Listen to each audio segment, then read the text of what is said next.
जय जगन्नाथ वंदे उत्कल जननी। आज हूँ पखाल दिवस। पखाल आम सबू ओडियांकर सबुठु प्रिय खाଇବା ଆଉ ନିଜ ପରିବାର ସାଙ୍ଗେ ଯେତେବେଳେ ଏକାଠି ବସିକି ଖାଉ ତାର ପଖାଳର ମଜା ହିଁ ଅଲଗା ଥାଏ। ହଁ, ପଖାଳ ତଳେ ବସିକି ଖାଇବାର ମଜାଟା ଆଉ ଟିକେ ସ୍ପେଶାଲ ଥାଏ। ବଟ୍ ହାଉଏଭର ପଖାଳ ତ ଖାଉଛୁ। ବାହାରେ ଅଛି ଆଜି, ନିଜ ଘରୁ କଟକରୁ ବାହାରେ ଅଛି, ଦିଲ୍ଲୀରେ ପାର୍ଲାମେଣ୍ଟ ସେସନ ଚାଲିଛି, କିନ୍ତୁ ପଖାଳ ଦିବସକୁ ପାଳନ କରିବା ବିଲକୁଲ ଭୁଲି ନାହିଁ ସବୁ ବର୍ଷ ଭଳିଆ। ସୋ ଏନ୍ଜୟିଂ ପଖାଳ। ବିଭିନ୍ନ ଆଇଟମ୍ସ ହେଇଛି ଘରେ ଆଜି। ଆଉ ହାପି ପଖାଳ ଦିବସ, ବନ୍ଦେ ଉତ୍କଳ ଜନନୀ। टेस्ट करी आपण मैंने भी आई एम श्योर खाई और एंजॉय करथिबे। पखाळर मजा कोठी नहीं।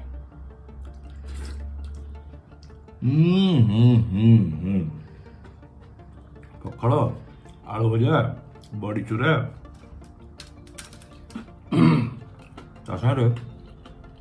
कंचा लंगा टे, बाकी तो शाग भजा बैगण चकटा सब। एंजॉय।